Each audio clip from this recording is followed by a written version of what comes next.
I'm not so beautiful under my shirt, but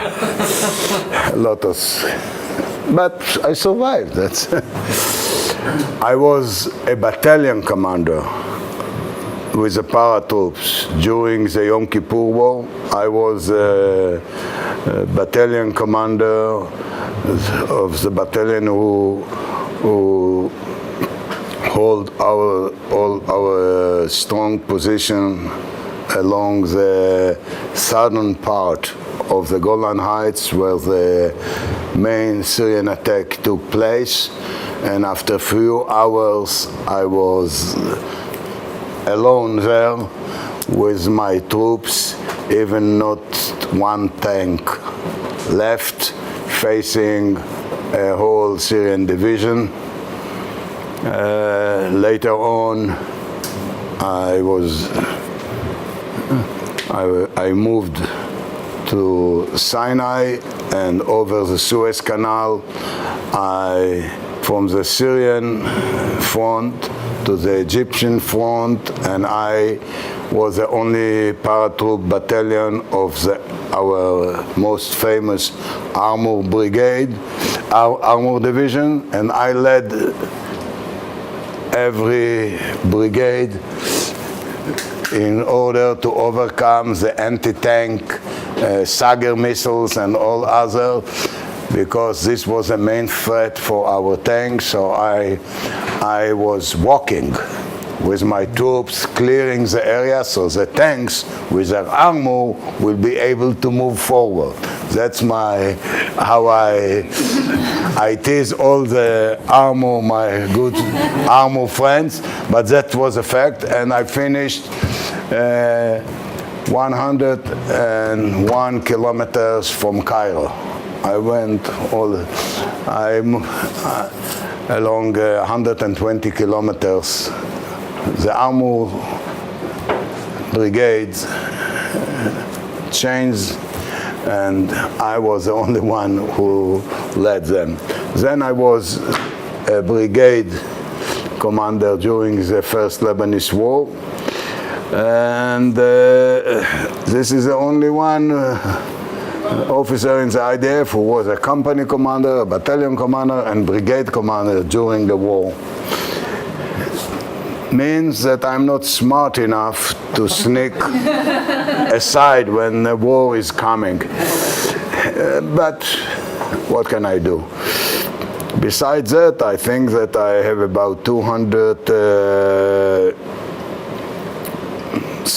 special operation raids beyond our borders in Egypt, Syria, Jordan, Lebanon for sure, that I participate, I commanded, I planned, because then I was commanding the Lebanese sector for 2 years, and only there we made about 80 some operations from different kinds. So I have some combat experience, but I don't want to tell you about my combat experience, because you are in a higher level, and since our topic today is the first Lebanese War of '82, I want to start from a different angle, if you will allow me. Okay?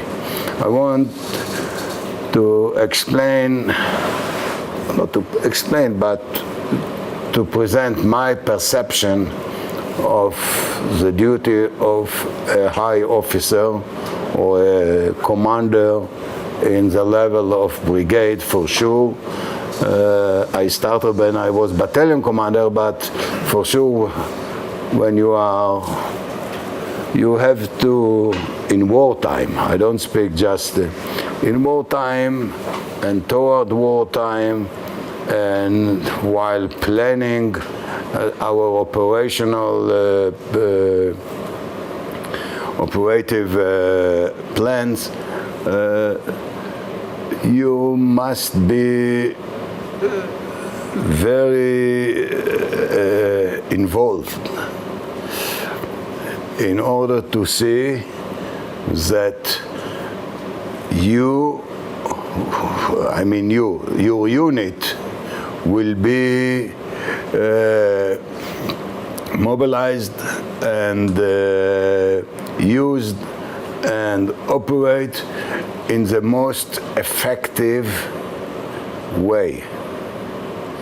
Because those usually who are planning the big strategic plan, they don't always have the time to go down into details.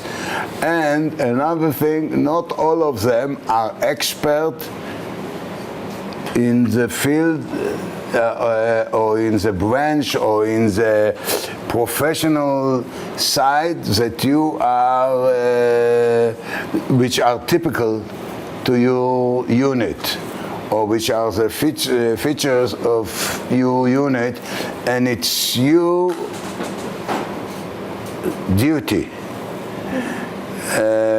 to see that that's what will happen, because you cannot lean and say, that's what I was told, this was the plan of the high echelon. Listen, and I want to tell you about this Lebanese war. This is not the... Okay.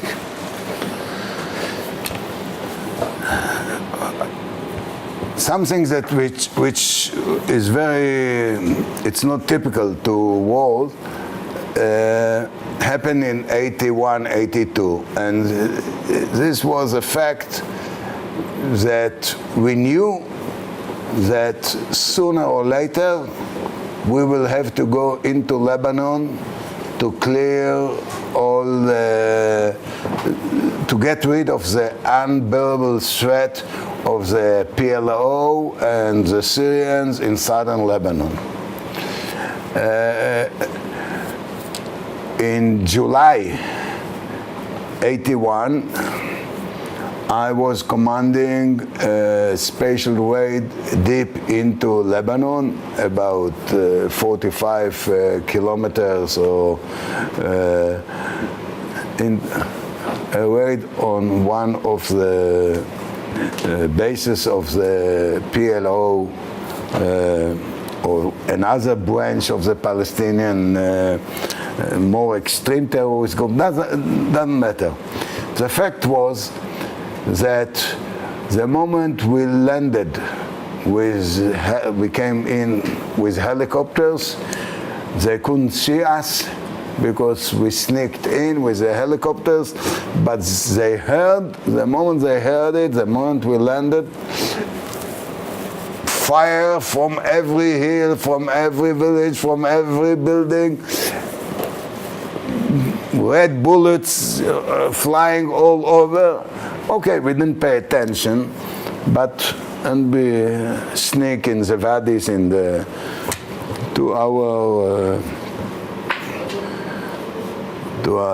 our objective, and the moment we attack this base, immediately from all around they shoot into this base. Didn't care if they will hit their people there, and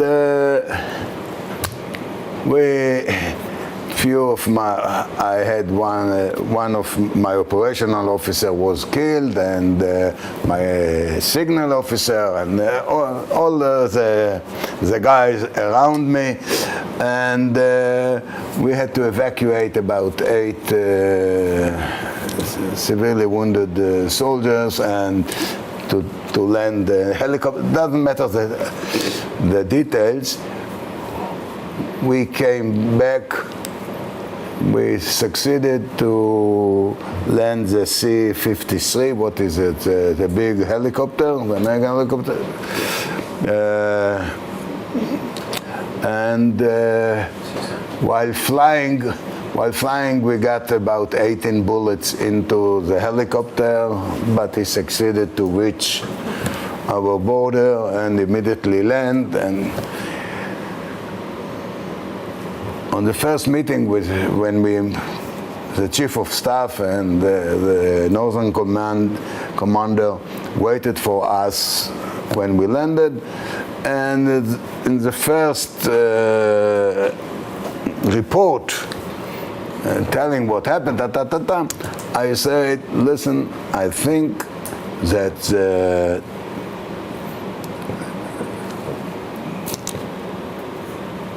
tactic or strategic or the method of launching raids into Lebanon, this period is over. They look at me, why? I say, I'll tell you why. Because when we started about 10 years earlier, there was here a base, here a gang, here a small group, and you could identify it and launch a raid on them, and because it was sporadic and here and there and so on. The situation now is completely the opposite, because they are in every village, on every hill, every little wood, every cave, everywhere. The moment you are landing in, the situation is the opposite. You are surrounded by hundreds and thousands of them, and it's so. This was the last raid into Lebanon for the whole year later, and it was clear that in order to clean the area and not to be under the threat of all the Katyushas and mortars, which they had hundreds and thousands, and we will have sooner or later to go in. So the Northern Command start planning a plan how to clean southern Lebanon. 40 kilometers, 50 kilometers, 30 kilometers, but in order really to push everyone and to destroy their bases and capture all their artillery and capabilities and equipment and so on. And since I was a separate brigade, the paratroop was the only special brigade in the IDF then, so I didn't belong to any division. So when the Northern Command gave its order to all the division, I participate in order to hear what is my mission. And we got our mission, and our mission was, I'll tell you what was, the whole idea was that the three divisions will go in, or four, three, כמה? 8, 91, 96. אוקיי. אחר כך באו גם... אוקיי. אוקיי. 3 or 4 division, 3 division first phase, and then another one will go in different 3 sectors in order to clean the area, to push thousands of those PLO fighters, and if the Syrians will interfere because they were spread around southern Lebanon, we will push them. And my mission was, you see, this is our border. One division will come from here, one division will come from here, and one division will go along the coast. And the paratroops will land here. This is a very high ridge relatively to our area, to this region, about 1,800 meters to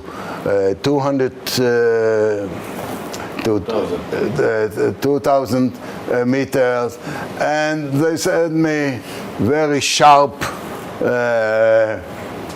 mountains, and they sent me, you will land here in order to block the Syrian if they will try to come down here, or if someone will try to escape from our pressure here. So I took this mission and I went back to my headquarters, and for a day or two we learned it, and after 2 or 3 days, I don't remember how, we had to approve our plans. We had to plan and to come back to the Northern Command and to plan. So I came and I present my plan. Okay, how I divide how I cover the whole area, how I block, everything. But when I finished to present it in front of all the division commander and all the staff of the Northern Command and the Northern Command commander, which was a very tough general, I asked him one thing. I asked him if at the end I can go to his speak with him alone in his office, because I didn't want to embarrass him in front of everyone. And he approved my plan and so on. And when it finished, I went to his office and he asked me, Yaya, what do you want? I say, listen, I tell you, you gave me a mission. It's okay. I have no problem with this mission. The mountains are very high. The landscape is beautiful. The air is wonderful there. I am not worried about anything. If I'm worried about something, is that you will try to reach me with your armored divisions. Because the roads here are very, very narrow, and one tank is when Perez lose his track, the whole division is stuck. And it's like Switzerland, very steep, very steep very steep terrain, and you know you can get dizzy just to look down. I'm not sure that your people look down in the. Then we had stereoscope. I don't know if you use it, that give it a 3 dimension. I have another idea. I said, what is your idea? I said, what you are worried really, and this was a lesson from an operation that we made 4 years earlier, which was called the Litani operation. We made a huge operation here in order to clear the PLO and so on. What happened is that we maybe killed 200 of them, but all the thousands ran away to the north, and when we evacuated the area, they came back, nothing was achieved. So I say to him, listen, my idea is, I suggest to you that instead of putting me here, that I have no influence actually, put me here somewhere. I'll make an amphibious landing, and you see all the roads here are going east-west. The only road which go north-south or south-north is along the coast.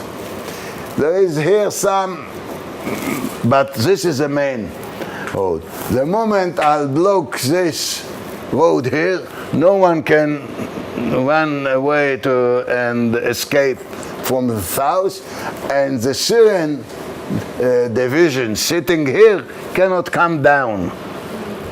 Okay? And he accepted it. And we had a major role in this operation, and that's what really caused the PLO to break them, cut them. The Syrian couldn't go down. We will talk in a minute. But how I came to this idea, that's also something that I want to tell you before we will speak about fighting. When I came, when I got my assignment as a brigade commander, it was the beginning of 81, January 81. I planned our special training session for all the battalions. We had a period when we are on security along the border for 4 months, and for 3 or 4 months training and so on. So I came and start training, and while I try, I say, you know what I want? I want to make an amphibious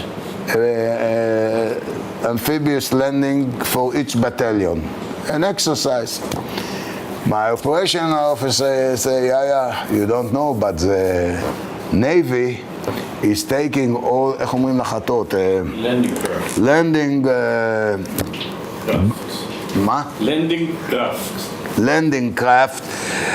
I didn't use my English for so long, so all the landing craft, and they take them out of service because it's old, they don't have the budget, they don't want, if they have to cut. So I went to the Navy commander and I say, listen, you cannot do it.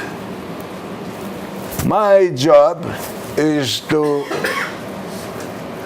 use any way, by jumping from planes, by taking helicopter, or by landing from the sea amphibiously, in order to reach the rear zone of the enemy.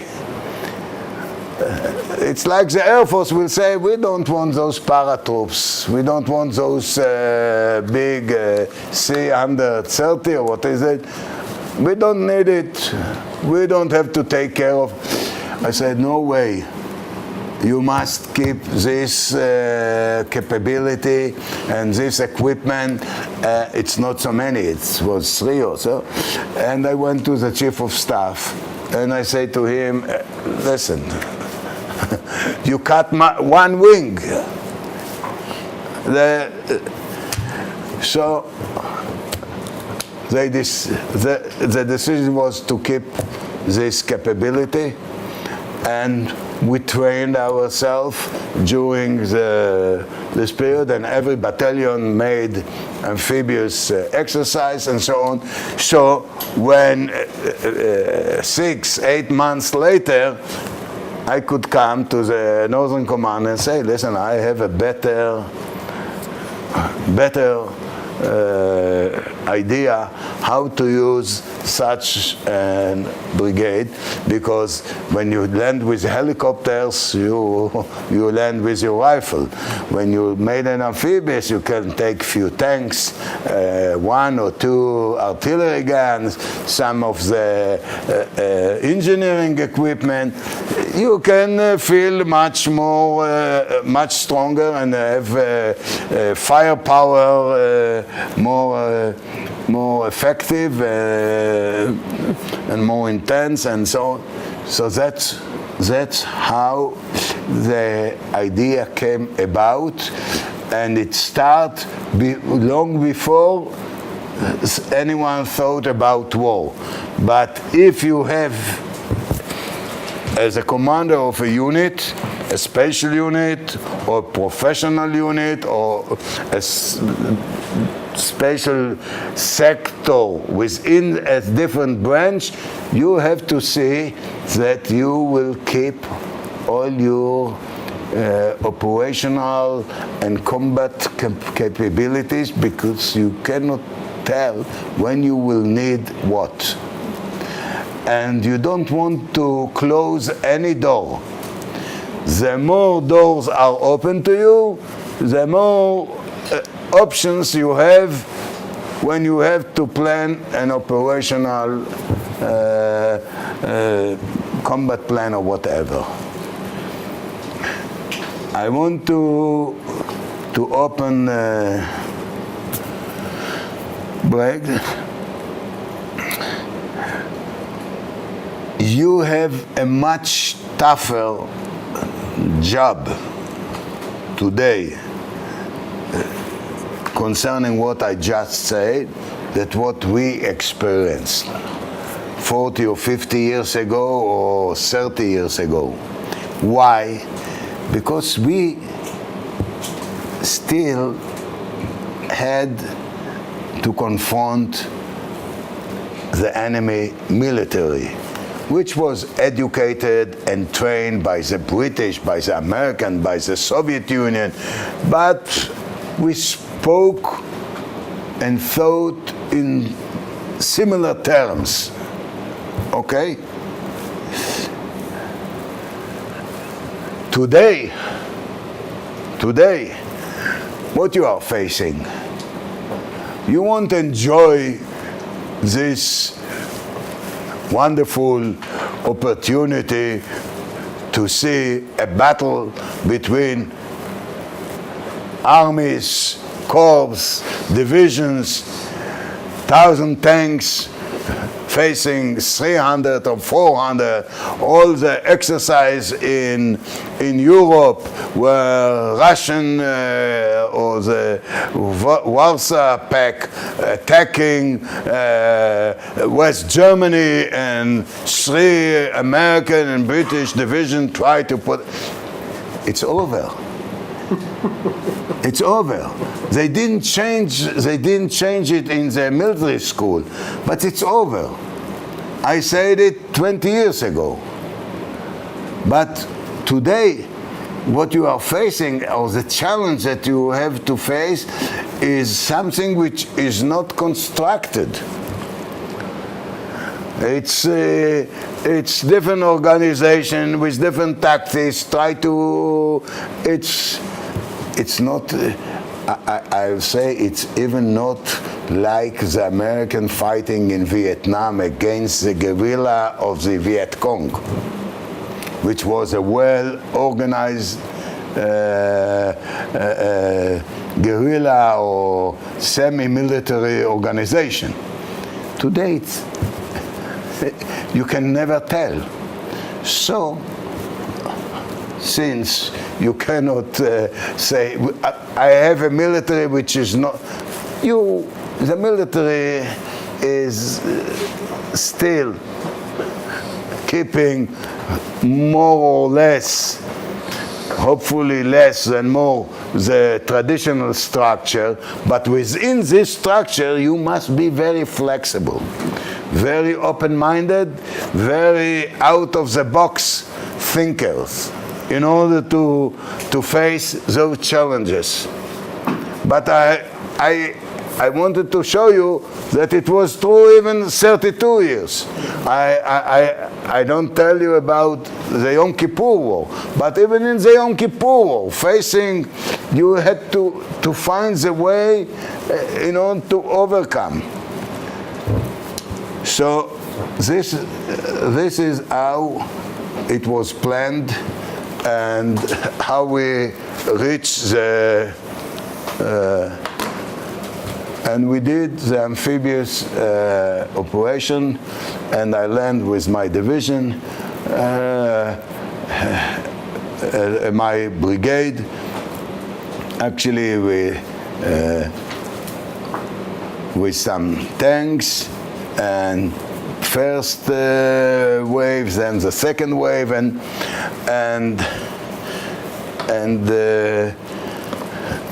then.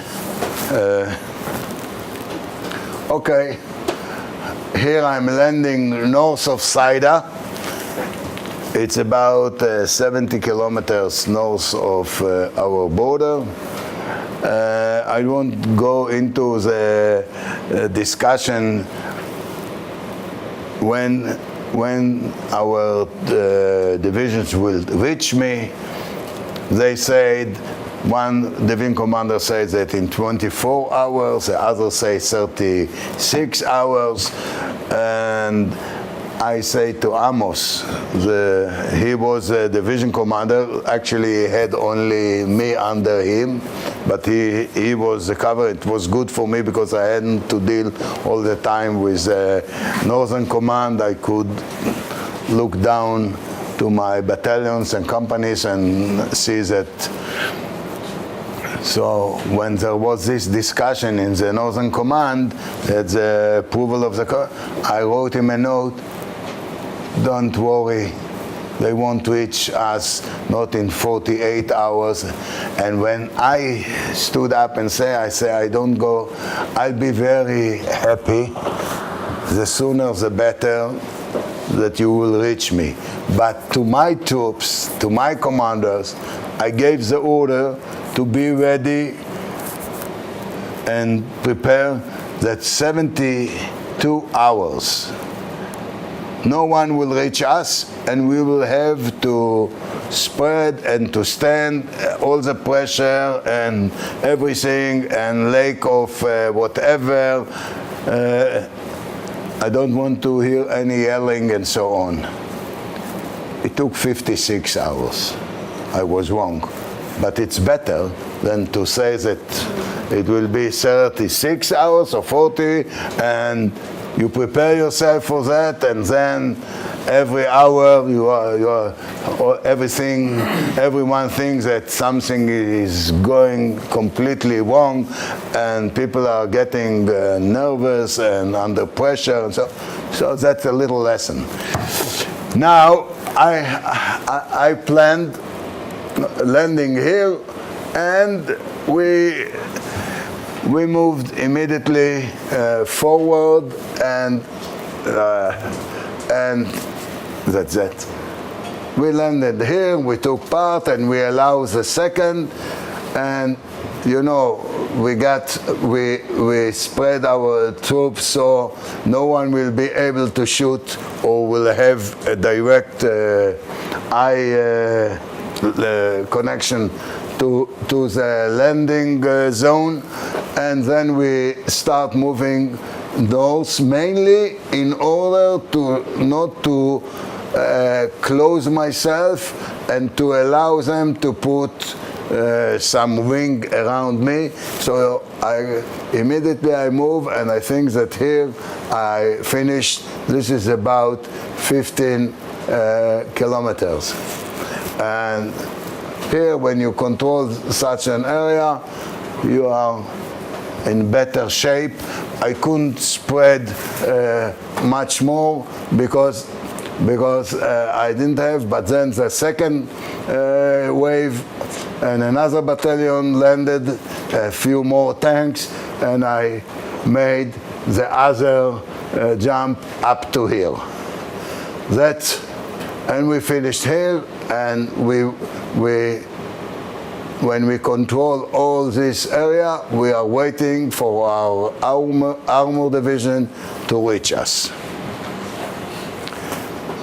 Now, here, when we are here, we know already, I don't want to go into politics, and we know already that we are going to capture Beirut.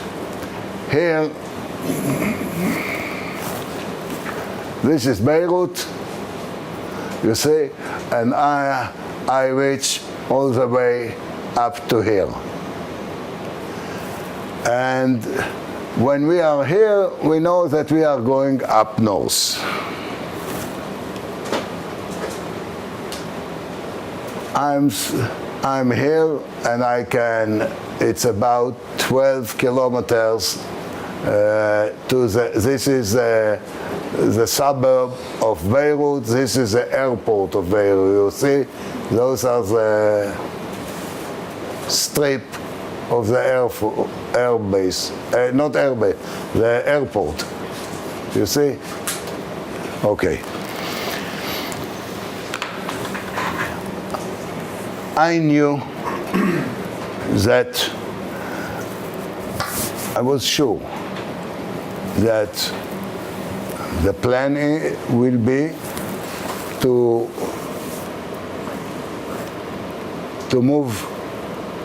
move from here. This is a small town of Damour, about 5,000 or something civilians which ran away, not because of us.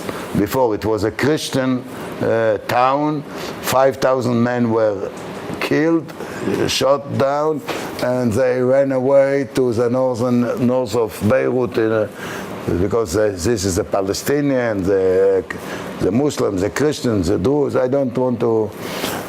Anyhow, I knew that the PLO and have many strong positions here, and the Syrian army has its first battalion here and another here, and I didn't like the idea of moving those 12 kilometers on the narrow strip of the main road to Beirut, which the shore strip is about half a mile, quarter of a mile, maybe a mile in few places, but actually the ridge here overlooking the strip, and whoever sits here control, it's like a bottleneck. Now the problem in a bottleneck, that doesn't matter how much forces you have in your tail, very few tanks you can operate in the front, very few troops. There is so much artillery that you can hit, use, and everything. So during this night, when I'm waiting for the division command,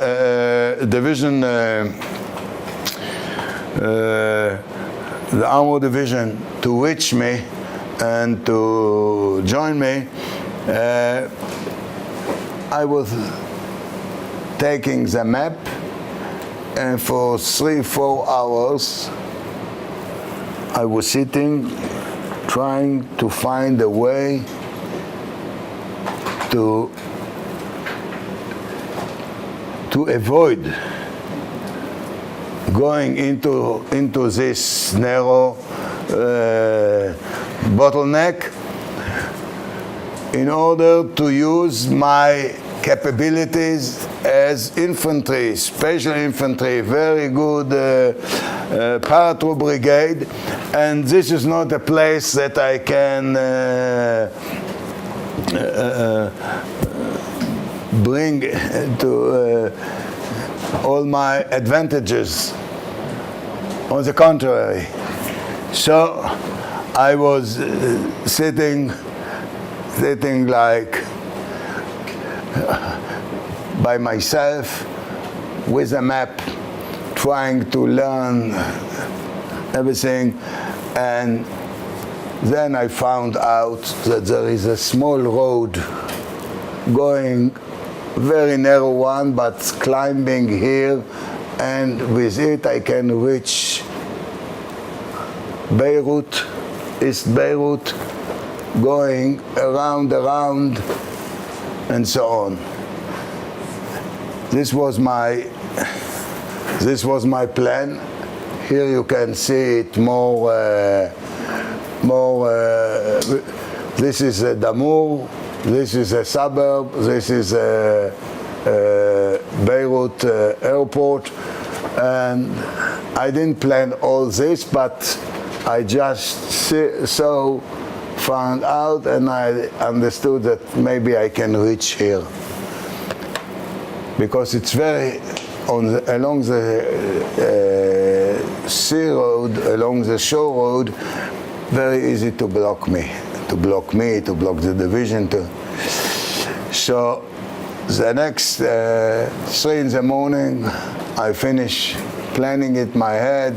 I wake up all my headquarters and I say, everyone taking shower, shave, and I present it to them, and I ask every battalion to plan its part, going into details, and to come back to me if they see some problems or they discover something. And at 9 o'clock, the division came at 6. I don't know. They reached me, and then at 9 or 10 o'clock in the morning, we had an order with division commanders, 2 division commanders, Amos, who was my commander, and the northern commander, northern front commander, and everyone said, listen, in half a day until night, it was Thursday, I remember, the 10th, we will reach Beirut. And they were very confident, so I stood up and I asked the northern commander to allow me to execute my plan. I used why to put all the eggs in one basket? You have so much, it's overwhelming forces, power. You have another infantry, Golani brigade here, and another brigade, and you have so many tanks here, and artillery, and everything. What you care about me sneaking there? I'll go. And I said, you are going to make a tour of 70 kilometers. And maybe it took me a while, and finally he agreed to allow me to execute my plan. I had to pay one price to leave one of my battalion down with one of the armor brigades. This battalion commander nearly killed me, but I had no choice. And I won't go into details. You can see it here.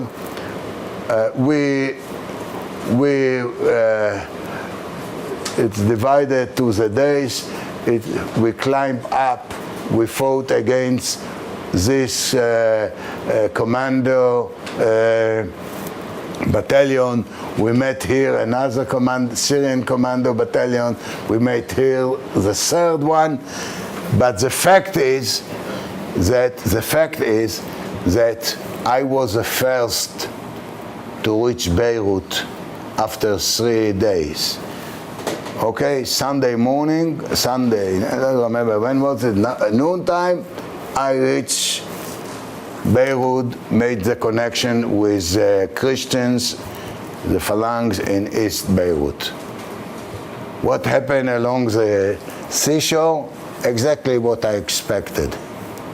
They were blocked, they withdrew, they had to evacuate, no matter. The end was that all those who were fighting here turn and move here.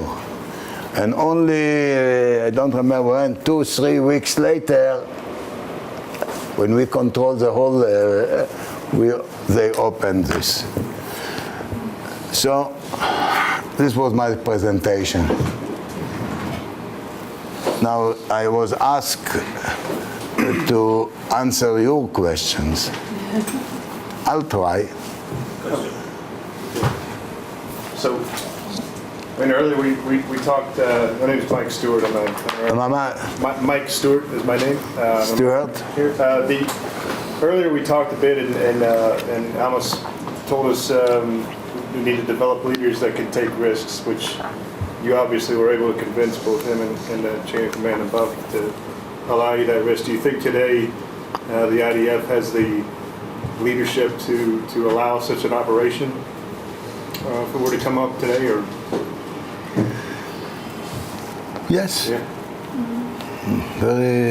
I believe, I'll tell you something. Since my real expertise is not fighting, this was my hobby. My real expertise is leadership. I am now the head of the leadership program in the IDC, the Interdisciplinary Center in Herzliya, which is the largest college and a very modern one, because it makes the interdisciplinary of all the schools within it. And I say all the time,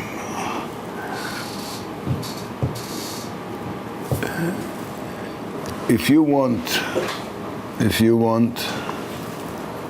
you perceive yourself as open-minded and someone who think that officer under him can come also with new ideas and very creative ideas, so on, you will develop open-minded officers under you. When you are blocked, you develop or you grow under you officers, because you cannot stand officers which are very creative, open-minded, not going according to the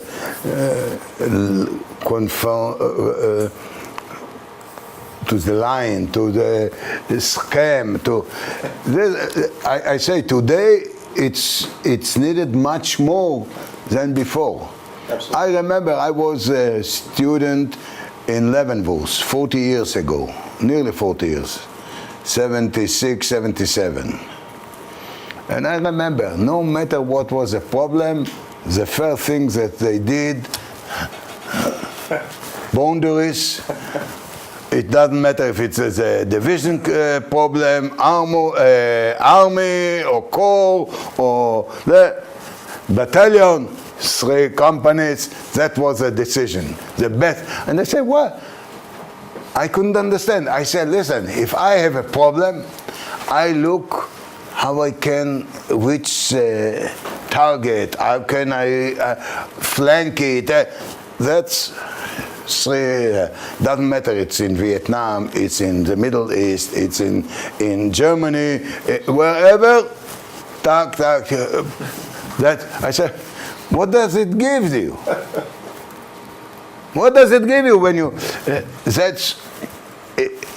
if you are defending, okay, I can understand sometimes, but if it's your initiative, the first thing that you have to do is to see avenue of approach, where you want to put the main effort, but they made it very schematic. And I visit there 30 years later. The same thing. No, honest to God, I'm not criticizing because, but if I believe that we are very, not all of them, but if you feel confident with yourself, you allow people under you to express themselves. If you are not confident, so you don't want anyone to move you or to shake you, or, okay.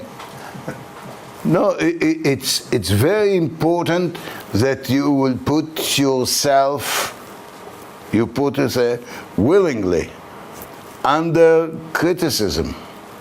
So don't call it criticism, but under the thought, okay, of your subordinate officers. What I'm saying is, when you are the commander of a tank and other 3 crew members, yes, the probability is that you are the most intelligent guy in this crew is 25%. Can I speak about probability with you, or is it too... Okay. When you a squad leader, 10 people, it's 10%, okay? If you are a company commander, it's 1%. If you are a division commander, it's like to win the lottery. So remember one thing, probability-wise, under the higher you go, more people, more intelligent are under you. I'm not sure about above you, but no, because probability, you know, you have 4 battalion commander, have 1 brigade commander. So the chances are 20% that he is a smarter guy. Okay? Don't mix between authority or rank and intelligence, probability-wise. So you have to take into consideration that you can hear very smart ideas and very smart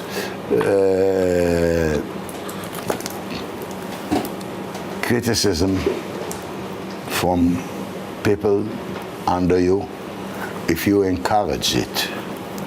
If you block it, if you cannot stand it, you are missing a lot.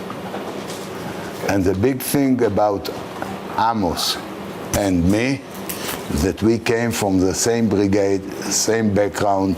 He was commanding the same battalion that I was commanding, the same brigade, before he became the division commander. So we came from this, today you call it organizational culture, okay? Organizational habits. So I didn't hesitate to tell him what is my idea and why I think so and so. And sometimes we have arguments for hours. I tell you, when we reach here, when we were here at night, there was a crisis here. Why a crisis? Because the Amur brigade lost some tanks and people were stuck there. I don't remember all the... Suddenly I got an order, take yourself and come down. Wow. So we reach a compromise. One battalion was still here in this area when I was up here. It looks close, but it's like this. So, one was here. So the compromise that I reached with him at 2 in the morning was that this battalion will stay down. And instead of doing it with a whole brigade, I did it with 1 battalion and the reconnaissance and engineer company, and that is it. So 2 divisions, armored, didn't succeed to move here, and I with 1 battalion and 3 companies made the whole day, fighting more troops than they met, and simply by surprising. And how we overcome this battalion here? They knew, the Israelis, they will go on the road with their tanks. So they ambushed me, built a battalion ambush about 20, 30, 50 meters above the strip of the road. But they didn't meet the right division, the right brigade, or the right battalion. And my order was, listen, go up on this ridge, go up on this ridge. You don't enter this. You see, this is a very critical crave here. You see this? very steep angle of the road. If someone is stuck here, so we avoid it. And we came from up down, and they were sitting ready to, and they heard our tanks, and I even sent one tank and one APC so that they will see it advancing, and they are waiting anxiously, and suddenly, boom, infantry is coming down on them. We killed about 70 there. The rest went away down to deep into the valleys. I don't know what happened. I don't care, because I could move with my APCs and tanks and so on. So that's what we did. Another question? Yes, sir, I have one. Andrew Howe, Australian Navy. With regard to coming up with your operational planning, you had a very active career over a busy period for Israel. To what extent did you use military history to develop your professional judgment, or was your planning based around your experience? Someone can translate it? What was more? The accent was very. What influenced what? So My military experience, my plan, or my Military history. what? האם לקחים מהעבר או ניסיון שלך? Okay. I tell you what. I have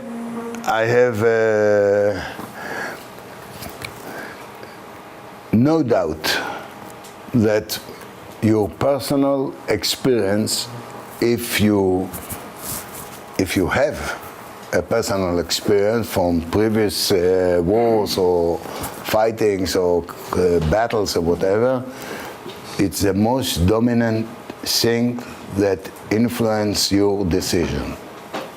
No matter what you read in the military books, in the dash 105, 110, don't remember that, doesn't matter.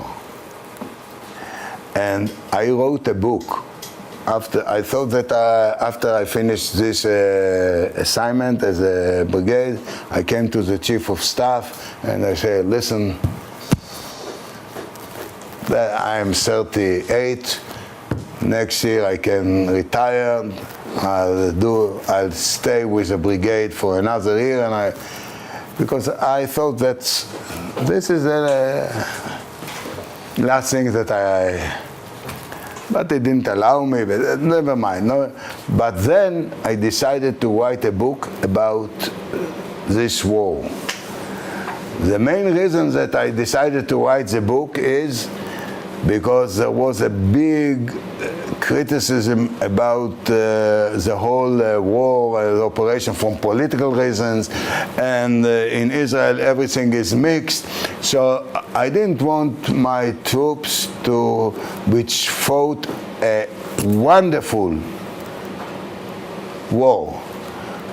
Doesn't sound good, wonderful war, but they simply were so professional and so committed and so creative, and they overcome every little difficulty and every big challenge, and there were things that I learned only because I taught them. Try always to solve the problem before you go up, because up they don't know so much about the problem like you. So I decided to write a book describing it, and this is one. It was not translated. I didn't have the time to. But this is a very famous book here. It's for it was published in 1990, so it's dozens of thousands of books and so on. There, because I thought that I'm going to retire from the military, actually through the story of the war, I put in all my beliefs about leadership, about how to behave and how to act as a commander and so on. And there is a paragraph dealing, a short one, dealing exactly with your question. And I said there, no matter what they teach you in the military schools, in the commanding courses, no matter what is written in the books, the moment you are under the pressure to make the decision to fight a day or night, if you have a good experience and you succeeded in a battle at night because you used the advantage of night and it gave you advantage over the enemy, you will always tend to fight at night. And if you had bad experience or had a very good experience a day fight, for example, you will always tend to fight a day. Why? Because when we in wartime, in battle, we are under such pressure, and the lives of so many people depends on your decision, that you tend to go back to where you succeeded, or to avoid where you failed. So no doubt that my previous experience from the Yom Kippur War influenced my planning, my decisions, and that is it. And what I saw I had another big advantage, I'll tell you. You remember the Litani operations that I spoke about in 78, March of 78? I was then a reserve brigade commander, and I was head in the infantry and paratroop command.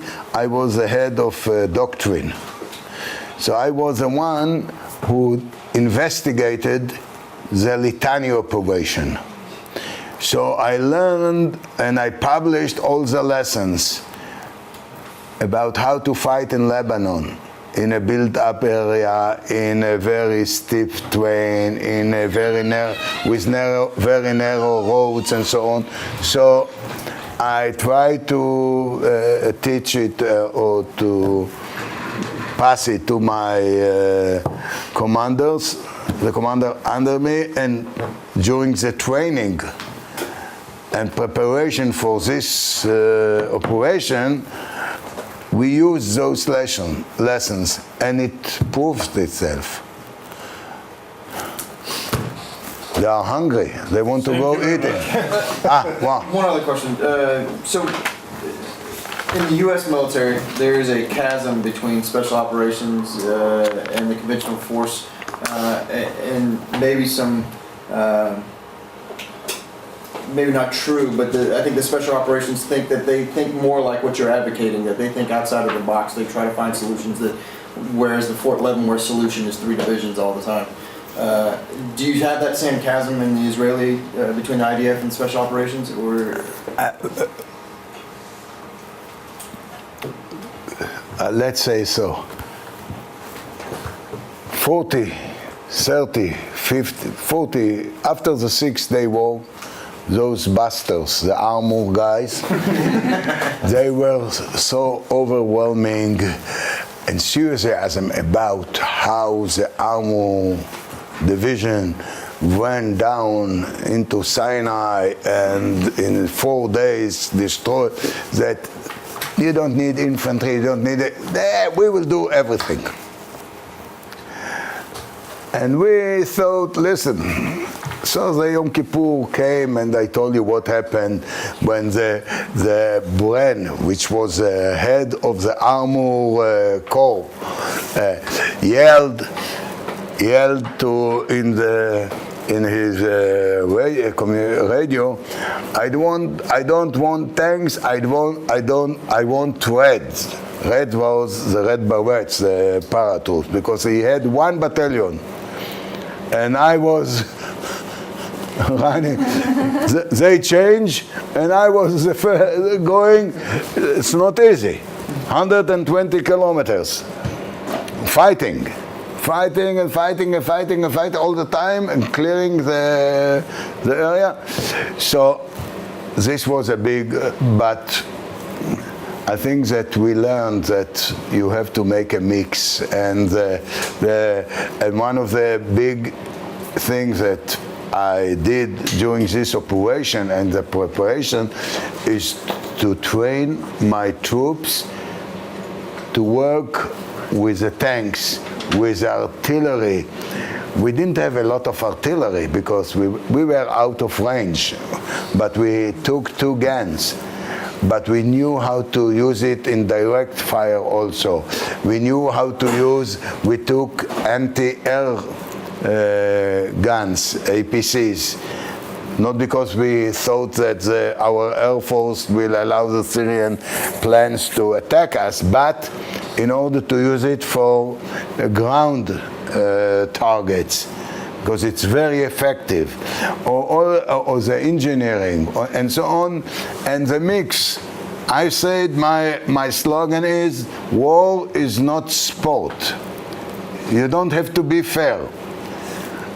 This is me, you are coming with a rifle, I'll come with a tank. You are coming with a tank, I'll come with a missile.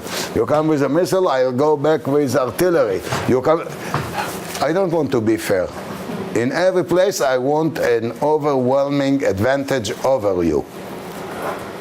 So going back to your question, since we won't enjoy any more traditional warfare, we won't see it. I said it in '95. No one believed me. There was a big convention, 300 generals and other in Tel Aviv University, and I said, listen, I'm very sad to tell you, they destroy our game.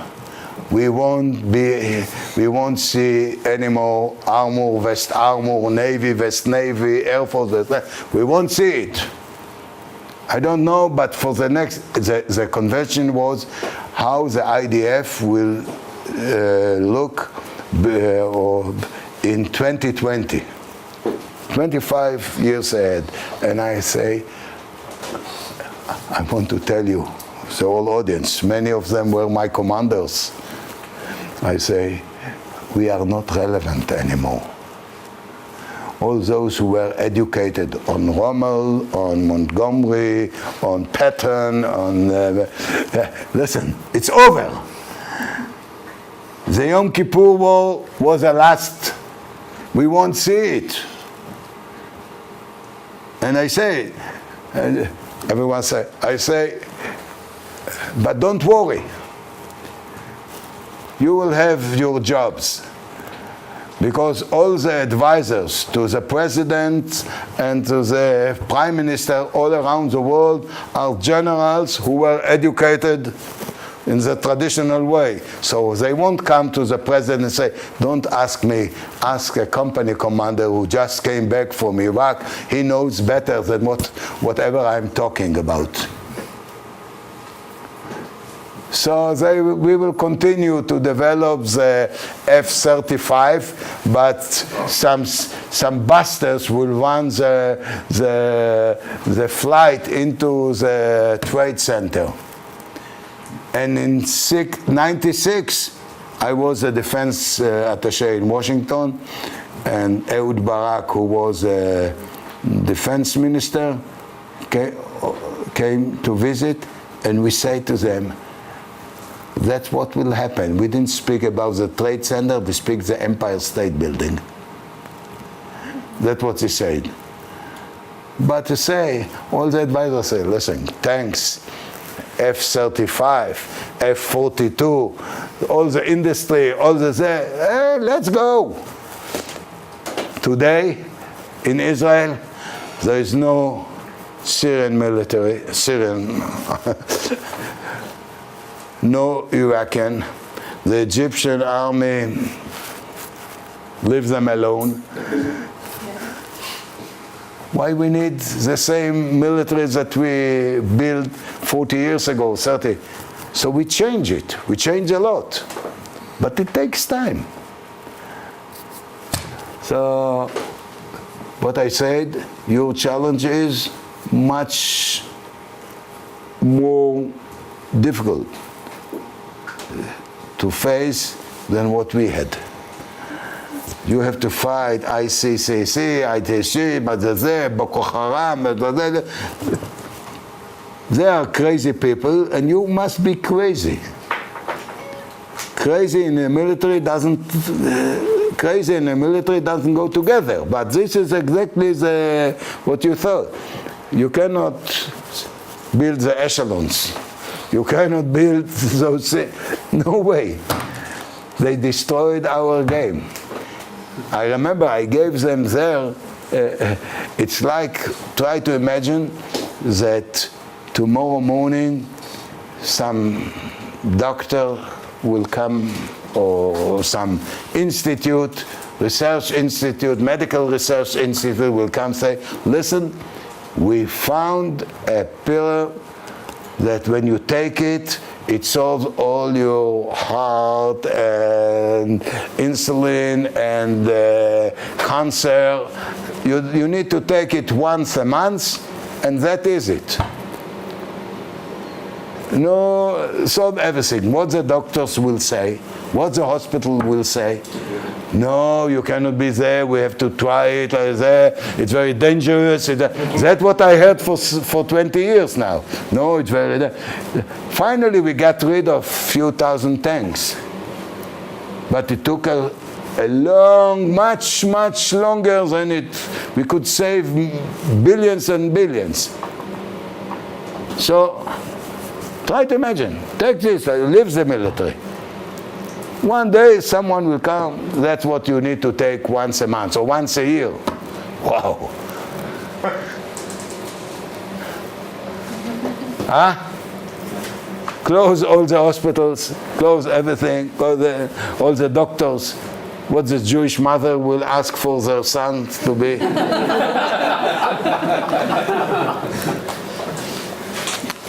Yaya, thank you very, very much.